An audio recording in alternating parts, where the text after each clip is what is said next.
और press video में आपका हार्दिक स्वागत है। दोस्तों, आज 1 करोड़ केंद्रीय कर्मचारियों पेंशनर्स के महंगाई भत्ता में बढ़ोतरी पर सरकारी आदेश आया है। तो जान लीजिए इस वीडियो में कि कितना बढ़ रहा है आपका डीए महंगाई भत्ता। वही केंद्रीय कर्मचारियों के बोनस को लेकर भी खबर आई है। साथ ही कुछ और भी बड़ी खबरें हैं जो आपको इस वीडियो में देखने को मिलेगी। तो बने रहे वीडियो को लास्ट तक जानिए सभी बड़ी खबरों को सबसे पहले।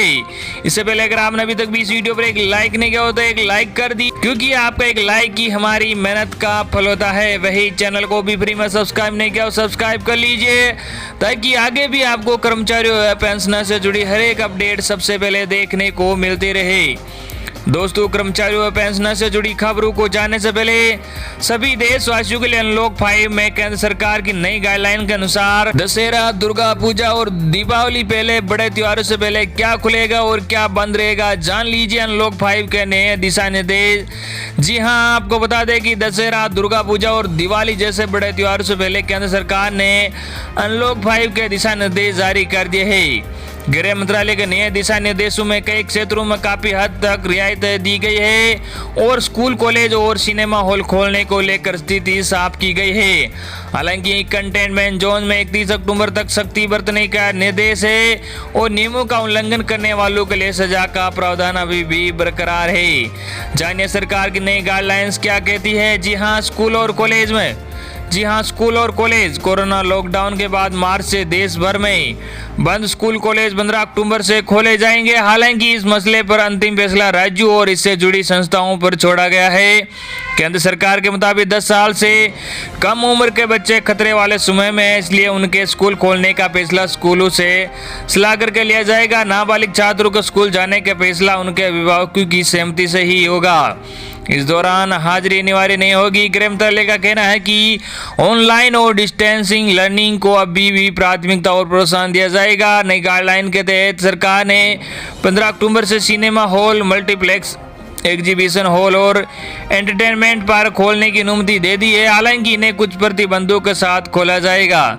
सिनेमा थिएटर और मल्टीप्लेक्स में 50% से ज़्यादा सीटें नहीं भरी जा सकती है, यानी आधी सीटें खाली रहेगी।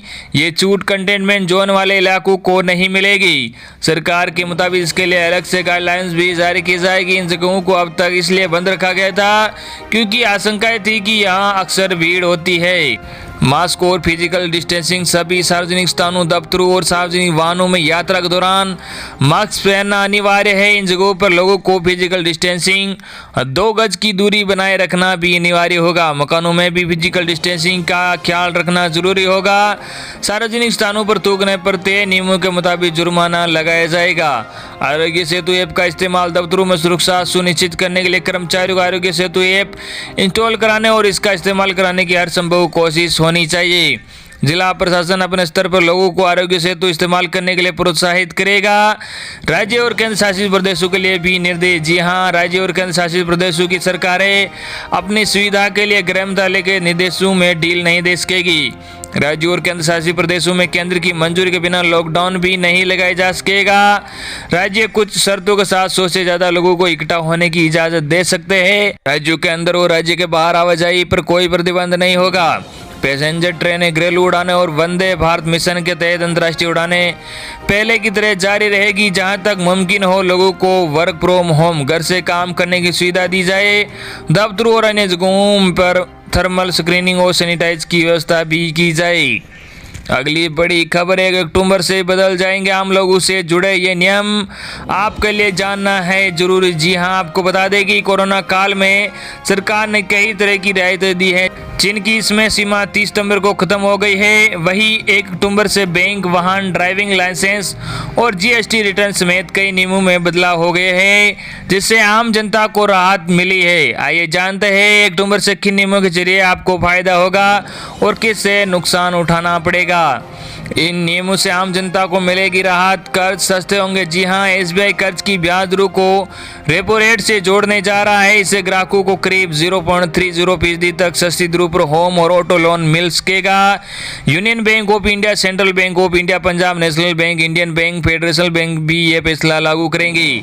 न्यूनतम बैलेंस पर भी राहत। जी हां, एसबीआई मेट्रो शहरों में न्यूनतम बैलेंस की सीमा 5,000 रुपये से घटाकर 3,000 करने जा रहा है। पूर्ण शहरी इलाके में न्यूनतम बैलेंस न रखने पर कम शुल्क देना होगा। 75% से कम राशि होने पर पहले यहां 80 रुपये व जीएसटी लगता था, वही अब सिर्फ 15 रुपये व जीएसटी देना होगा। 50 से 75% राशि कम होने पर 12 रुपये व जीएसटी लगेगा, जो अभी 60 रुपये जीएसटी के साथ है। ड्राइविंग लाइसेंस नए क्लेवर में। जी हां, देश भर में ड्राइविंग लाइसेंस, वाहन पंजीकरण प्रमाण पत्र का रंग, लुक, डिजाइन और सुरक्षा फीचर एक जैसे होंगे। स्मार्ट डीएल और आरसी में माइक्रोचिप वह क्यूआर कोड होंगे, जिससे पिछला रिकॉर्ड छुपाया नहीं जा सकेगा। क्यूआर कोड रीड करने के लिए ट्रैफिक पुलिस को हैंडी ट्रैकिंग डिवाइस दिया जाएगा। राज्य में डीएल आरसी का रंग समान होगा, वह उनकी प्रिंटिंग भी एक जैसी होगी। ड्राइविंग के समय डीएल और आरसी को साथ रखने की आवश्यकता नहीं होगी। नया जीएसटी फॉर्म। जी हां, 5 करोड़ से ज़्यादा टर्नओवर वाले कारोबारियों के लिए जीएसटी रिटर्न फॉर्म बदल जाएगा। इन्हें अनिवार्य रूप से जीएसटी एनेक्स 1 फॉर्म भरना हो, जो जीएसटी R1 की जगह लेगा। छोटे कारोबारियों के लिए इस फॉर्म को जनवरी 2020 से अनिवार्य बनाया जाएगा। अगली बड़ी खबर, खुशखबरी, 1 करोड़ केंद्रीय कर्मचारियों पेंशनर्स के लिए जनवरी 2021 के महंगाई भत्ता के आंकड़े हुए जारी। जानिए कि कितना बढ़ रहा है जनवरी 2021 में आपका महंगाई भत्ता डीए। भारत सरकार श्रम एवं रोजगार मंत्रालय शिमला द्वारा 30 सितंबर 2020 को लेटेस्ट प्रेस जारी की गई है। औद्योगिक श्रमिकों के लिए अखिल भारतीय मूल्य सूचकांक ने अगस्त 2020 के महंगाई भत्ता के आंकड़े जारी कर दिया है। आपको बता दें कि इन्हीं आंकड़ों से आपके महंगाई भत्ते की गणना की जाती है, चाहे वो केंद्रीय कर्मचारी हो, चाहे राज्य कर्मचारी हो या पेंशन भोगी हो। सभी के उपभोक्ता मूल्य सूचकांक के आधार पर महंगाई भत्ते की गणना होती है। अगस्त 2020 का औद्योगिक श्रमिकों के लिए अखिल भारतीय मूल्य सूचकांक 2 अंक बढ़कर 336 अंक से 338 अंक पर पहुंच गया है। सूचकांक में जून 2020 से जुलाई 2020 के बीच 0.60% की वृद्धि रही है, जो पिछले वर्ष में इन्हीं 2 महीनों के बीच 0.31% की वृद्धि रही थी। इस बार सूचकांक में वृद्धि का अधिकतम योगदान खाद्य समूह का रहा है, जिसने कुल बदलाव को +1.14% से प्रभावित किया है।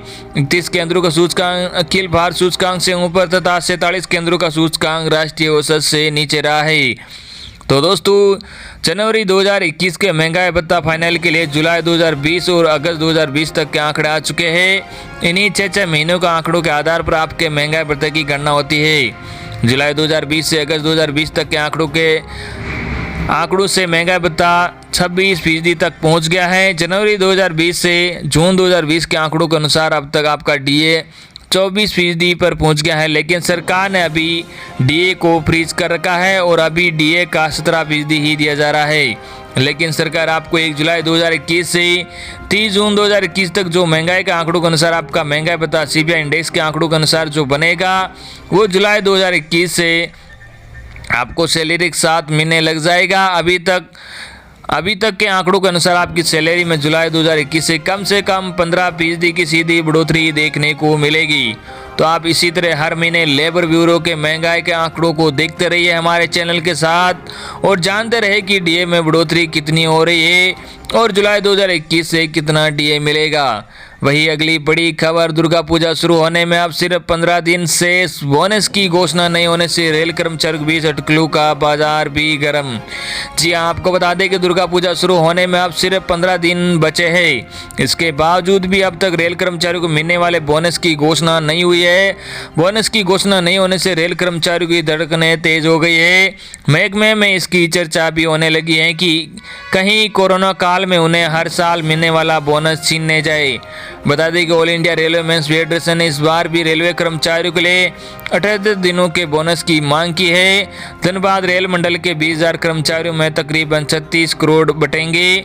प्रत्येक रेलकर्मी की जेब में 17,551 रुपये आएंगे। पिछले साल भी लगभग इतनी ही रकम बोनस के तौर पर कर्मचारियों के बैंक खाते में पहुंची थी। इस बार में ईस्ट सेंट्रल रेलवे कर्मचारी यूनियन के मीडिया प्रभारी NK ख्वास ने बताया कि all India railway men's federation ने रेलवे बोर्ड के चेयरमैन सह CEO को पत्र भी दिया है। फेडरेशन के महामंत्री की ओर से भेजे गए पत्र में कहा गया है कि रेल कर्मचारियों को मिलने वाले उत्पादकता आधारित बोनस के लिए पिछले महीने 7 अगस्त को ही रेलवे बोर्ड को पत्र दिया गया था। अभी तक इस मामले में बोर्ड स्तर पर कोई निर्णय नहीं लिया गया है। बोनस को लेकर जल्द ही फैसला लेने का आग्रह फेडरेशन ने किया है। इधर रेल महकमे में यह बात भी जोर पकड़ने लगा है कि कोरोना काल में शायद ही कर्मचारियों को बोनस मिले। इससे निराश धनबाद रेल मंडल के एक तृतीय श्रेणी कर्मचारी ने बताया कि केंद्र सरकार तो पहले से ही रेल कर्मचारियों को मिलने वाली सुविधाएं कम कर रही है। ऐसे में इस बार तो रेलवे के पास कोरोना के कारण लागू लॉकडाउन का भी बहाना है। उन्होंने आगे कहा कि हाँ, ये बात सही है कि यात्री ट्रेनें नहीं चलने से रेलवे को काफ़ी नुकसान हुआ है, लेकिन माल वाहनों से कमाई में कोई कमी नहीं आई है। वैसे भी रेलवे को अब निजी हाथों में देने की तैयारी है, तो ऐसे में हमारा बोनस इस बार सरकार देगी या नहीं, इस पर संशय भी है। अगली बड़ी खबर, कर्मचारियों को राहत, सरकार का बड़ा ऐलान, दफ्तर नहीं जाने पर भी नहीं होंगे एब्सेंट। जी हां, कोरोना संकट के बीच कामकाज ठप हुआ तो कर्मचारियों का कार्यालय जाना भी बंद हो गया। ऐसे में इस अवधि में कर्मचारियों की अनुपस्थिति को अब सरकार नियमित करने जा रही है। राजस्थान की गहलोत सरकार ने बड़ा फैसला लिया है। इसके तहत लॉकडाउन दफ्तर न आ पाने वाले कर्मचारियों के रिकॉर्ड में अनुपस्थिति को शामिल नहीं किया जाएगा। राजस्थान की गहलोत सरकार ने कर्मचारियों को दी बड़ी राहत। जी हां, राजस्थान सरकार ने फैसला लिया है कि लॉकडाउन के दौरान न आने के कारण जिन कर्मचारियों ने वर्क रिकॉर्ड में अनुपस्थिति दर्ज हो गई है उसे नियमित कर दिया जाए। CM ने इन कर्मचारियों को लॉकडाउन अवधि की हाजिरी माफी देने का ऐलान किया है। इस बाबत CM अशोक गहलोत ने वित्त विभाग के प्रस्ताव को मंजूरी दे दी है। लॉकडाउन में दफ्तर में अनुपस्थिति को भी किया जाएगा नियमित। जी हां, बता दें कि लॉकडाउन में कार्यस्थल पर उपस्थित न होने वाले कर्मचारियों की अनुपस्थिति को नियमित करने के संबंध में 28 जुलाई को ही दिशा निर्देश जारी हुए थे। इसी के आधार पर सरकार ने भी सरकारी कर्मचारियों को राहत दी है। प्रतिबंधों के चलते नहीं पहुंच पाए कर्मचारियों पर। जी हां, गौरतलब है कि केंद्र की मोदी सरकार ने 24 मार्च को देशव्यापी लॉकडाउन की घोषणा कर दी थी, जिसके बाद आवागमन के साधन समेत राज्यों और जिलों की सीमाएं भी बंद कर दी गई थी। इन प्रतिबंधों के चलते सरकारी कर्मचारी अपने दफ्तरों और कार्यस्थलों पर उपस्थित नहीं हो सके थे। उनके उपस्थित काल को सरकार ने नियमित करने का फैसला किया है। तो दोस्तों, आज की न्यूज़ में बस इतना ही। आई होप कि आपको आज की हमारी जानकारी आपको पसंद आई होगी। पसंद आई हो तो वीडियो पर तरफ से एक लाइक और ज़्यादा से ज़्यादा अपने साथियों तक शेयर भी ज़रूर करना। धन्यवाद।